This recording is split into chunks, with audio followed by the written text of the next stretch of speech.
असदुद्दीन ओवैसी जहाँ के एमपी है, वहां पर उस्मानिया हॉस्पिटल आता, और उस्मानिया हॉस्पिटल में एक डेवलपमेंट कमेटी है जिसके एमपी साहब मिनिस्टर साहब चेयरमैन, एमपी वाइस चेयरमैन और सुप्रीडेंट सेक्रेटरी रहता।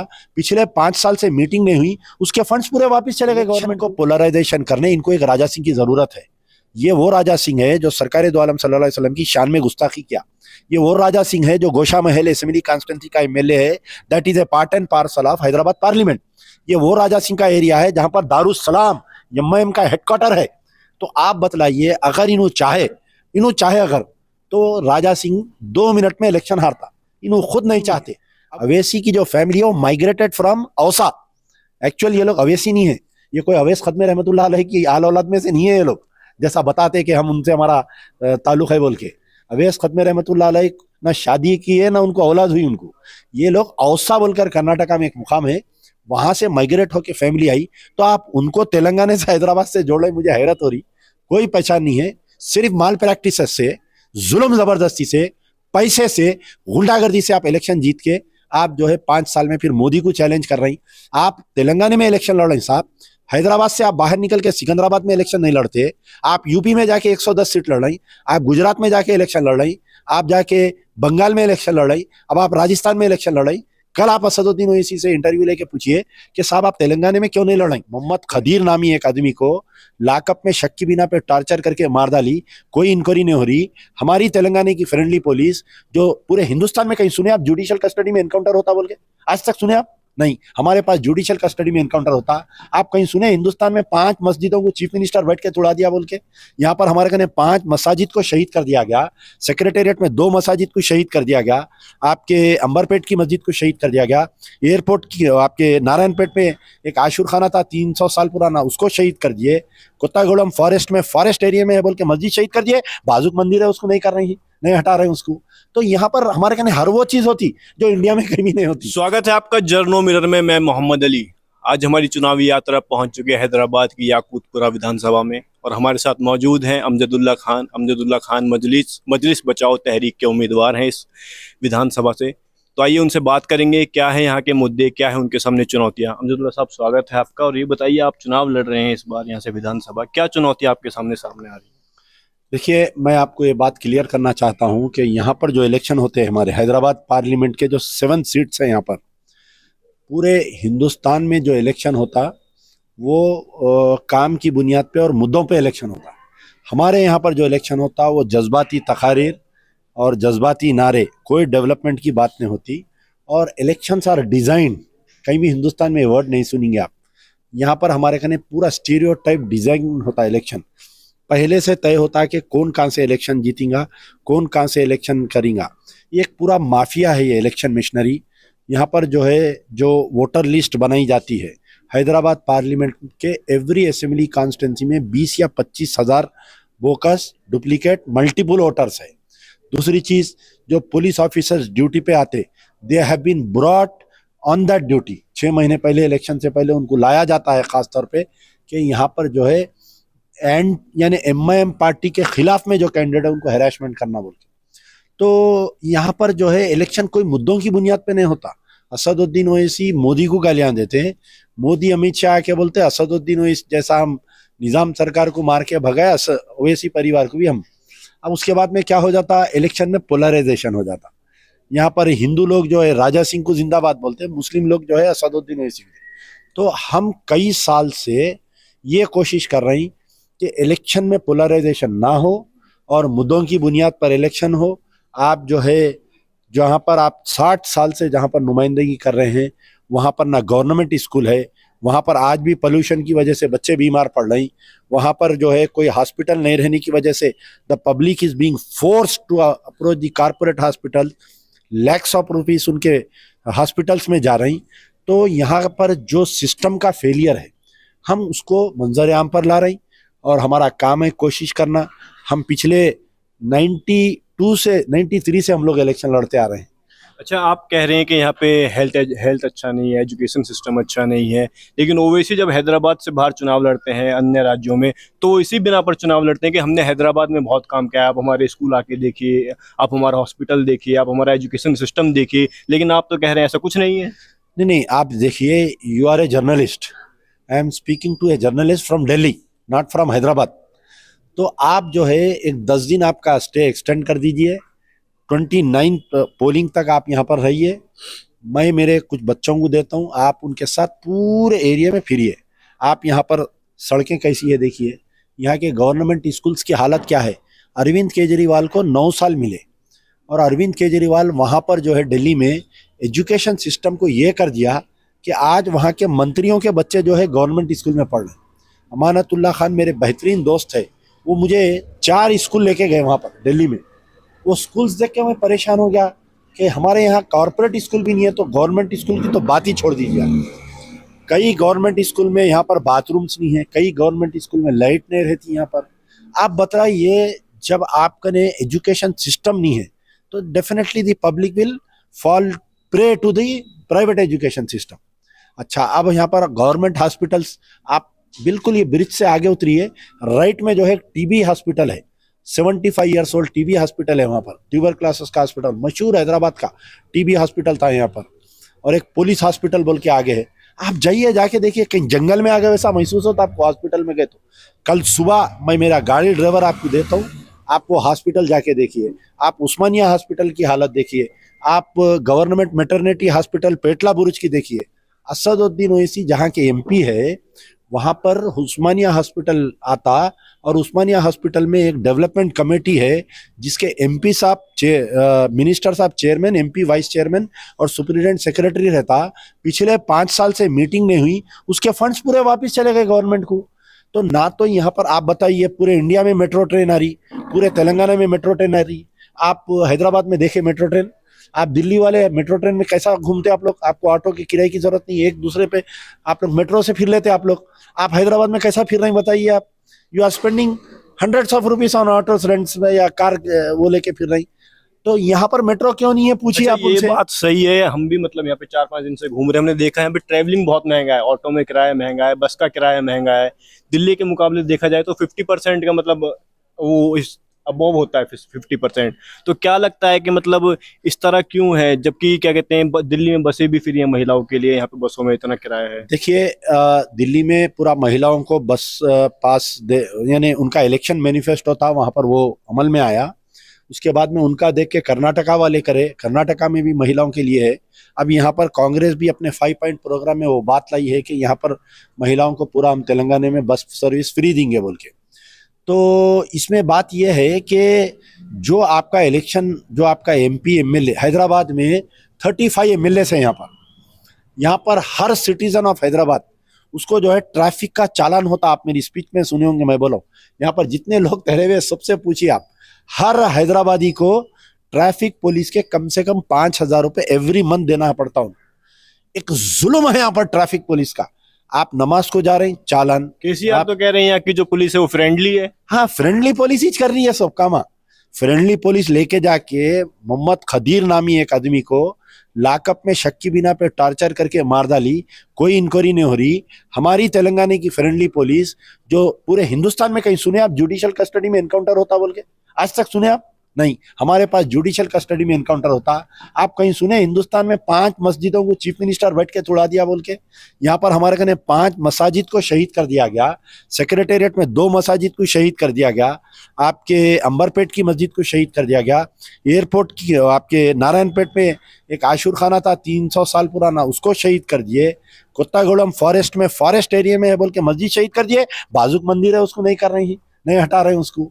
तो यहाँ पर हमारे कहने हर वो चीज होती जो इंडिया में कहीं भी नहीं होती, और ये बात मंजर आम पर नहीं आती।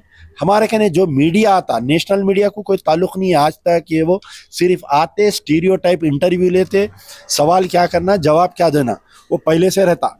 पब्लिक में भी घूम के वो लोग उनसे ही पूछते जिसको असदुद्दीन ओवैसी इजाजत देते इंटरव्यू लेने का और देने का। तो आप लोग आए हैं, फिर ये बहुत अच्छी बात है। अच्छा अमजदुल्ला साहब, ये बताइए हैदराबाद की पहचान 2 चीजों से होती है, एक चार मीनार से, एक ओवैसी से। आप ओवैसी के सामने, उनकी पार्टी के सामने चुनौती बनकर चुनाव लड़ रहे हैं, क्या लगता है मतलब उनको हरा पाएंगे? इसका मतलब है कि आप जो है सही रिसर्च नहीं किया हैदराबाद आने से पहले। हैदराबाद की पहचान जो है हैदराबाद की गंगा जमनी तहजीब से है। यहाँ पर जो हम हिंदू मुसलमान मिलके रहते हैं, हैदराबाद के जो आसार, जो चार मीनार है, आपके जो हाई कोर्ट की बिल्डिंग है, आप जो हॉस्पिटल की उस्मानिया हॉस्पिटल है। तो हैदराबाद में अवेसी से हैदराबाद का कोई ताल्लुक ही नहीं है। अवेसी की जो फैमिली है वो माइग्रेटेड फ्रॉम औसा। एक्चुअल ये लोग अवेसी नहीं है, ये कोई अवैस खत्म रहमतुल्लाह अलैह की आल औलाद में से नहीं है ये लोग, जैसा बताते कि हम उनसे हमारा ताल्लुक है बोल के। अवैस खत्म रहमतुल्लाह अलैह ना शादी की है ना उनको औलाद हुई उनको। ये लोग औसा बोलकर कर्नाटका में एक मुकाम है, वहां से माइग्रेट होकर फैमिली आई। तो आप उनको तेलंगाना से हैदराबाद से जोड़ रहे, मुझे हैरत हो रही। कोई पहचान नहीं है, सिर्फ माल प्रैक्टिस से, जुल्म जबरदस्ती से, पैसे से, गुंडागर्दी से आप इलेक्शन जीत के आप जो है 5 साल में फिर मोदी को चैलेंज कर रही। आप तेलंगाना में इलेक्शन लड़ रही साहब, हैदराबाद से आप बाहर निकल के सिकंदराबाद में इलेक्शन नहीं लड़ते। आप यूपी में जाके 110 सीट लड़ रही, आप गुजरात में जाके इलेक्शन लड़ रही, आप जाके बंगाल में इलेक्शन लड़ रही, अब आप राजस्थान में इलेक्शन लड़ रही। कल आप असदुद्दीन ओवैसी से इंटरव्यू लेके पूछिए कि साहब आप तेलंगाना में क्यों नहीं लड़ रही। तेलंगाना में 50 सीट ऐसे है जहां से division of non Muslim votes में एक मुसलमान एमएलए बन सकता। उन्हें पहले हमारे आंध्र प्रदेश, जब यूनाइटेड आंध्र प्रदेश थी, हमारे यहाँ पर तकरीबन 20 मुस्लिम एमएलए हुआ करते थे। तेलंगाना में आज बताइए सिर्फ 7 है। यहाँ पर तेलंगाना के 50 सीटें से हम निजामाबाद से एमएलए जिता सकते, हम जो है कामारेड्डी से एक एमएलए जिता सकते, हम जुबली हिल से हम एक एमएलए जिता सकते। तो वहां पर ये लोग लड़ते नहीं ना, वहां पर यहाँ पर के पूरे स्टेट के मुसलमानों को एक पार्टी को भेज देते। क्या वजह है, क्यों नहीं लड़ते ओवैसी चुनाव वहां पे? यहाँ पर इसलिए नहीं लड़ते कि उनको जो है, अब जैसे जो भी रूलिंग पार्टी है बीआरएस है, पूरे स्टेट के मुस्लिम वोट उनको यानी होलसेल में भेज देते। इन्हों 7 सीट पे इन्हों अपनी सियासत घट करते। यहाँ पर जो है इनकी लैंड ग्रैबिंग पे कोई गवर्नमेंट इंक्वायरी नहीं होना, वक्फ प्रॉपर्टीज के, इनकी दादागिरी के ऊपर कोई केसेस बुक नहीं होना, इन्हों किसी का मर्डर करा देते, इन्हों किसी का घर लुटा देते, इन्हों किसी का घर जला देते। आप बताइए असदुद्दीन ओवैसी इतने स्ट्रांग अगर लीडर है तो उनके एरिया में हैदराबाद पार्लियामेंट के 5 बच्चों को जो जुडिशियल कस्टडी में है, आलेर में लेके जाके उनको एनकाउंटर कर दिए। उनके ऊपर उन्होंने मरने के बाद में वो बच्चे 12 बच्चे थे वो केस में टोटल, उनके ऊपर 3 केसेस थे। वो तीनों केस में मर गए वाले भी बरी हो गए, जो जिंदा बचे हुए थे वो लोग भी बरी हो गए, यानी वो लोग बेगुनाह थे। और एनएचआरसी की रिपोर्ट आई कि this encounter is fake. Asaduddin Owaisi इतने बड़े लीडर है, इतने ब्रांड हैदराबाद है, उन्होंने ब्रांड तेलंगाना है, अपने बच्चों को एनकाउंटर हो गया, एनएचआरसी की रिपोर्ट आ गई कि एनकाउंटर फेक है। जो मारे सवालों को 302 में बुक करके उनको जेल को भेजो, उनकी सैलरी में से पैसे कट करके 5-5 लाख रुपए इस गिरेशा दियो। कभी सुने आप आलेर एनकाउंटर का मसला पार्लियामेंट पे इन उठाए बोल के? कभी सुने आप इनके एमएलए असेंबली में उठाए? 0 ओवर में उठाते, जब गवर्नमेंट आंसरेबल नहीं रहती। जब हम बहुत ज्यादा पीठ उठाते तो एक आध वक्त उठाते। आप बताइए, यहाँ पर कहा हमारा तेलंगाना का Waqf board, the richest Waqf board in India Telangana Waqf board. पूरे हिंदुस्तान में इतने वक्फ प्रॉपर्टीज नहीं है जितने हमारे कने। तेलंगाना का वक्फ बोर्ड पिछले 6 साल से लॉक डाल दी गवर्नमेंट, और गवर्नमेंट आपको उसमें से वक्फ रिकॉर्ड निकाल के जो आपके जमीना कब्जा हो गए, जैसा दरगाह हजरत हुसैन शाह वली बोल के यहाँ पर एक बड़ी तकरीबन 35,000 करोड़ की वक्फ प्रॉपर्टी है। हम केस हार गए उसका। हम इसलिए हारे कि हमारा वकील लेके जाके वो वक्फ प्रॉपर्टीज का जो है अपना, यानी आप देखिए उसको स्टडी करिए आप वो केस को। दरगाह हजरत हुसैन शाह वली रहमतुल्लाह अलैह की दरगाह की जो जमीन है, हम लोअर कोर्ट में जीते, हम हाई कोर्ट में जीते, हम सुप्रीम कोर्ट में हार गए। कैसा हार गए बताइए? गवर्नमेंट बड़ी अच्छा, दोनों गवर्नमेंट के पार्टनर्स है। Waqf board is also a part and parcel of government, statutory body है, और गवर्नमेंट का रेवेन्यू डिपार्टमेंट, गवर्नमेंट बोल रही हमारी जमीन, अपन दोनों गवर्नमेंट के डिपार्टमेंट से अपन दोनों लड़ ले रहे। जमीन आपकी है और मैं आपकी जमीन खींच ले रहा हूँ, मुसलमानों की जमीन खींच के। आप जो फ्लाइट से है तो एयरपोर्ट पे उतरे ना आप, वो वक्फ प्रॉपर्टी है। फिर असदुद्दीन ओवैसी कैसा ब्रांड एम्बेसडर हो गए बताइए? अच्छा, एक बात बताइए, आप कह रहे हैं कि ओवैसी काम नहीं करते, ओवैसी घरों पर कब आग लगा देते हैं, मर्डर करवा देते हैं, कब्जा कर लेते हैं, फिर ऐसी क्या वजह है, क्या मजबूरी है कि यहाँ के लोग उनको चुनाव जितवाते हैं, उनको सांसद बनाते हैं, 7 उनके विधायक जीत जाते हैं? तो मैं आपको ये बोल रहा हूँ कि पूरे हिंदुस्तान में इलेक्शन होता मुद्दों की बुनियाद पे, यहाँ जो है डिजाइन होता इलेक्शन पहले से। बोगस वोटर्स, पुलिस का वन साइडेडनेस, कोई मुखालिफ को सांस लेने के लिए जगह नहीं है यहाँ पर। पोलिंग के दिन आप कहीं कैंडिडेट अरेस्ट होता, आप सुने आज तक? 94 से हमारे एमबीटी के कैंडिडेट को दिन में 11 बजे पुलिस अरेस्ट कर लेती, 3 बजे इलेक्शन एजेंट को। जो बच्चे पोलिंग बूथ पे बैठते ना, वो बच्चों को मार के निकाल के बाहर भिजा देते उनको। पुलिस कुछ नहीं, खामोश तमाशा बैठी हुई रहती। आज हमारा पब्लिक मीटिंग हुआ, आप लोग देखे ना, 10 बजने 5 मिनट को पुलिस बंद करा दी। उनका जलसा जो है 10 बज के 20 मिनट 10:30 तक चलता। तो आप बताइए कि जहां पर इलेक्शन प्रोसेस में माल प्रैक्टिसेस है, जहां पर तो वो आप जीत के बाद में बोलो कि भाई अल्लाह जिताया, रसूल जिताया, बुजुर्गान दीन का सदका, आओ मोदी लड़ लो हैदराबाद से, आओ राहुल गांधी लड़ लो। सिस्टम ऐसा है यहाँ पर, पूरा करप्ट सिस्टम है यहाँ पर। अच्छा, जब ओवैसी बोगस वोटिंग करवाते हैं और क्या कहते हैं कैप्चरिंग वगैरह करते हैं, तो आप लोग उन पे इलेक्शन कमीशन के जरिए शिकायत क्यों नहीं करते हैं? आप देखिए, हम 92 से ये प्रोसेस चलते आ रहा है। इलेक्शन से 6 महीने पहले हम क्या करते, वोटर लिस्ट लेके डोर टू डोर सर्वे करा के, जो मर गए सो लोग, जो घर खाली करके चले गए, और जो बोगस वोट है, जो डबल है, जो मल्टीपुल है। आप वो कौन से इलेक्शन कमीशन की बात कर रही? एक दिन एक ऐसा इलेक्शन ऑब्जर्वर जा रहा, सेंट्रल ऑब्जर्वर, रियासत नगर में एमआईएम का एक कारपोरेटर है सलीम बेग, उसके जो है दो वोटर आईडी कार्ड मैं पकड़ के हम उसके वो इलेक्शन ऑब्जर्वर को दिया। तो दिन में जो है वो जेरॉक्स मशीन रख के जब का जब वोटर आईडी कार्ड्स बना के इनको दे रहे थे, तो वो इलेक्शन ऑब्जर्वर अंदर गया घर में, वो ये लोग नहीं पहचाने उन्हें ऑब्जर्वर है, सो उसके ऊपर हमला कर दिए एमआई वाले। इमीडिएट उन्हें पूरा सेट में बोल के पूरी पुलिस को बुलाया, फौज को बुला लिया, आर्मी को बुला लिया उन्हें। तो वो आदमी पकड़ के एक एमआईएम के कारपोरेटर को दिया, 2 घंटे में उन्हें बाहर आ गया। मेरे पास वीडियो है, मैं आपको बताता हूँ। जाने से पहले मैं जब एज ए कारपोरेटर इलेक्शन लड़ रहा था, तो 10 ऑटो आए, पूरा बुरखा क्लैड वुमेन है उसके अंदर आए। तो अब अगर मैं बोला तो बोलते देखो इन बुरखे के खिलाफ में बात कर रही, आरएसएस वाले जो है बुरखे के खिलाफ में बोल रहे हैं, एमबीटी वाले बुरखे के खिलाफ में बोल रहे हैं। अरे भाई, आप जो है इस्लाम का मजाक उठा रहे हैं। आप एक औरत जो है अपने शौहर का नाम बदल के वोट डाल रही, उन्हें बोकस वोट डालते वक्त उन्हें मैं किसी की बीवी हूं बोल के डाल रही उन्हें वोट। शरीयत में उन्हें अपने हस्बैंड से दूर हो गई, उन्हें तजदीद, फिर ईमान तजदीद निकाह उसके ऊपर वाजिब हो गया, फतवा है बोकस वोटिंग नहीं करना बोल के। अच्छा, आप बोल रहे असदुद्दीन ओवैसी बहुत ईमानदार है, बैंक जो है सूदी इदारा है, दारुसलाम कोऑपरेटिव बैंक में शहर के हैदराबाद के तकरीबन 50% लोगों का जेवर जो है हैदराबाद को दारुसलाम कोऑपरेटिव बैंक में। तो यहाँ पर इलेक्शन कहाँ होता?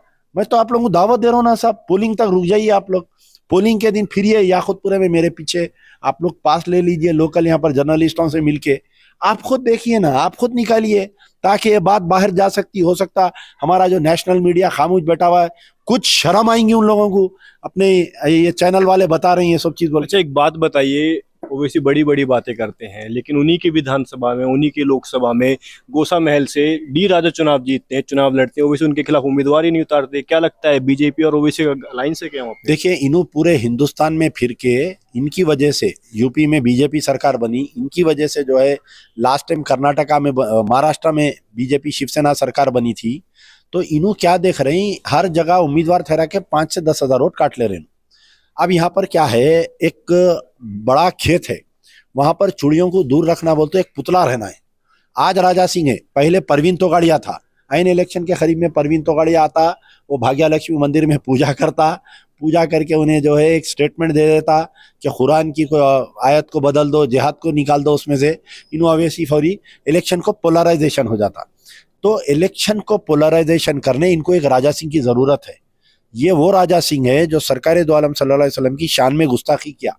ये वो राजा सिंह है जो गोशा महल असेंबली कॉन्स्टिट्यूंसी का एमएलए है, that is a part and parcel of Hyderabad parliament. ये वो राजा सिंह का एरिया है जहां पर दारुसलाम एमआईएम का हेडक्वार्टर है। तो आप बतलाइए, अगर इन्हों चाहे अगर, तो राजा सिंह 2 मिनट में इलेक्शन हारता। इन्हों खुद नहीं चाहते। अब उन्हें इतना, आप देखिए, जब से इलेक्शन का ऐलान हुआ, उन्हें बोल रहा मैं पान खा के ओल्ड सिटी को जा रहा हूँ, कहते कितनी बुरी बात बोली आप। तो इसको जिंदा रखे। पहले बदमबाल रेड्डी था जो कारवान का एमएलए हुआ करता था, उन्हें क्या करता था, ऐन इलेक्शन के करीब में आके बोलता था मैं 4 मीनार को पूरी मंदिर बना देता हूँ, बोलता फलकनुमा को मंदिर बना देता हूँ, बोलता। फिर उसके बाद में परवीन तोगाड़िया आया, आज राजा सिंह है, कल कोई और भी हो सकता।